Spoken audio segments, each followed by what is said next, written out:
जय माता दी मित्रों, हर हर महादेव। आप सभी लोगों का बहुत बहुत स्वागत। मित्रों, नवरात्रि आ रही है और इसी में आज हम आपको एक ऐसा उपाय बता रहे हैं। ये उपाय आपको लगेगा कि बहुत आसान है, लेकिन ये जितना आसान है उतना ही प्रभावशाली भी है। हम लोगों के साथ में जीवन में परेशानियां चलती रहती हैं, या हम लोग ये कहें कि परेशानियां, दुख, बीमारी जीवन का अंग है। इसके साथ ही मित्रों,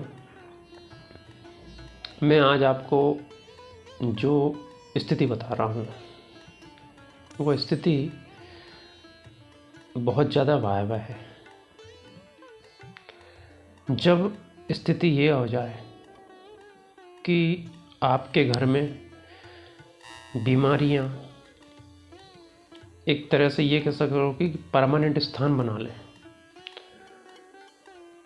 जो दरिद्रता है वो आपके घर से जाने का नाम ही ना ले,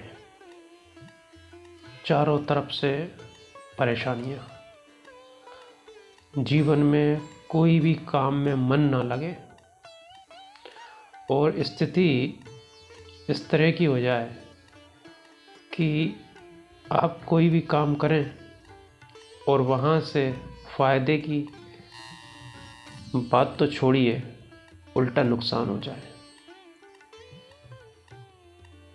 या हम ये कहें कि हम लोग कोई भी काम करने से डर लगने लगे कि यार, मन में ये शंका बनी रहे कि अगर मैं ये काम करूँगा तो अनसक्सेस हो जाऊँगा। ऐसी स्थिति है मित्रों, बहुत सारे लोगों के साथ बन जाती है।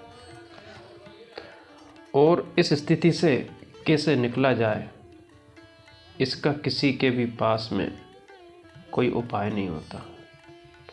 हम लोग जगह जगह भटकते रहते हैं कि कैसे भी करके कोई भी ऐसा इंसान मिल जाए कि हमको इस परेशानी से छुटकारा मिल जाए। और बहुत सारे लोग इसे अंधविश्वास समझ के इसका निराकरण नहीं खोजते और अपने आप को किस्मत के भरोसे छोड़ देते हैं। मित्रों, मुझे एक बात बताइए, अगर आपके साथ में ये स्थिति हो, आप बार बार अनसक्सेस होते रहे हों, जो भी काम करें उसका कोई हल नहीं निकल रहा हो, आप जो भी जीवन में जैसा भी कुछ भी कर्म करना चाहते हो, हर कर्म में आपको असफलता ही मिले। आपके घर में एक बीमार हुआ, उसका इलाज करवाया, कुछ दिन ठीक रहे, फिर दूसरा बीमार हो गया, वो कुछ दिन ठीक रहा, फिर तीसरा बीमार हो गया। मतलब कहने का मतलब ये है कि डॉक्टर के पास नहीं जा रहे हो तो आप मेडिकल की दुकान पे तो ये मान के चलो आपका 2-4-8 दिन में कहीं ना कहीं जाना बनता ही है। ऐसी स्थिति आ जाए, शरीर के अंदर दुर्बलता घर बना ले।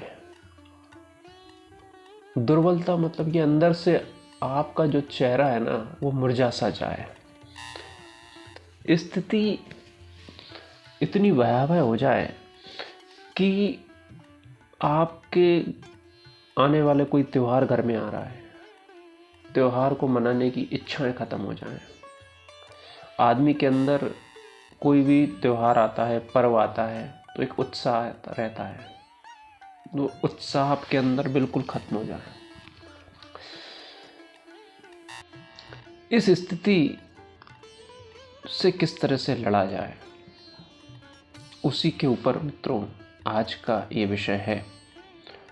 आशा है कि इस उपाय को करने के बाद आप लोग अपने जीवन से जो दरिद्रता है और जो परेशानियां हैं उनसे लड़कर जीत पाएंगे और काम कर पाएंगे।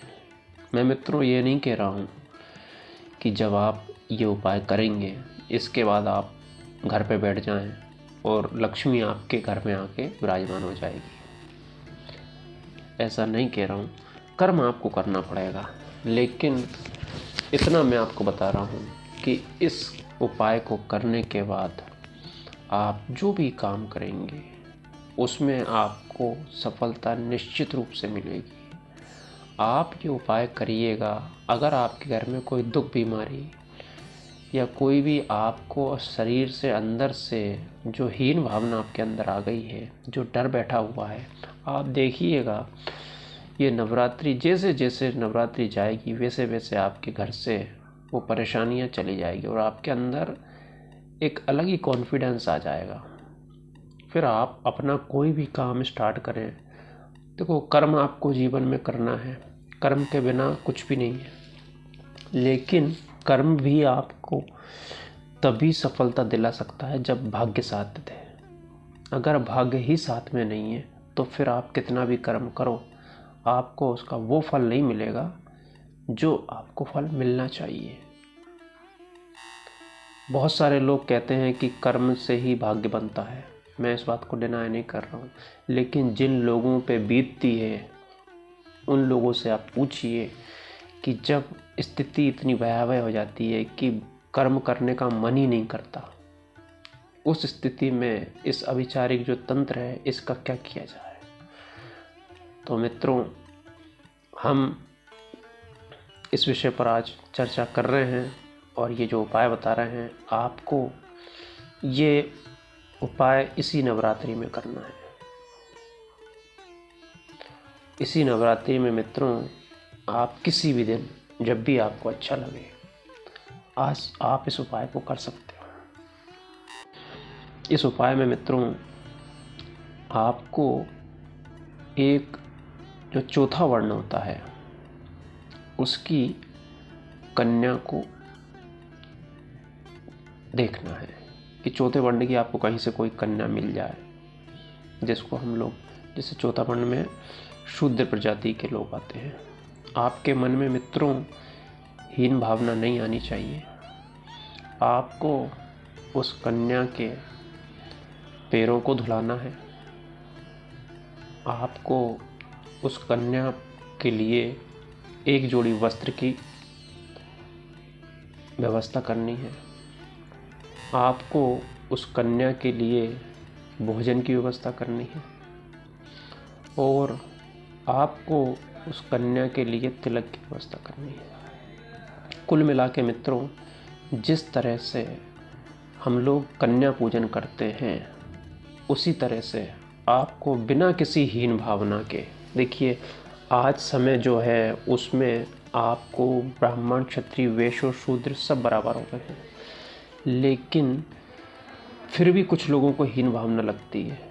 मैं ये कह रहा हूँ कि सारी हीन भावना त्याग कर चौथे वर्ण की जो भी कन्या हो उस कन्या के लिए इस नवरात्रि में आप ये व्यवस्था करें और मन ही मन माँ से प्रार्थना करें कि माँ ये सेवा पूजा जो मैंने आपको के निमित्त आपके लिए की है आप उसको स्वीकार करें और मेरे घर से दरिद्रता और जो परेशानियाँ जो बीमारियाँ मेरे घर में स्थायी रूप से निवास बना लिया है इनको लेके माता आप चली जाएं। आप देखिएगा उस कन्या के आशीर्वाद से आपके घर में ये नवरात्रि जैसे ही जाएगी वैसे ही आपके घर में आपको ऑटोमेटिकली चमत्कार दिखने लगेगा। ये बहुत छोटा सा उपाय है मित्रों, लेकिन आप देखिएगा ये कितना प्रभावी रहेगा। आप सभी लोगों का बहुत बहुत धन्यवाद। प्रथम बार अगर चैनल पर हैं तो कृपया सब्सक्राइब करें, लाइक करें और कमेंट करें। जय माता दी, हर हर महादेव।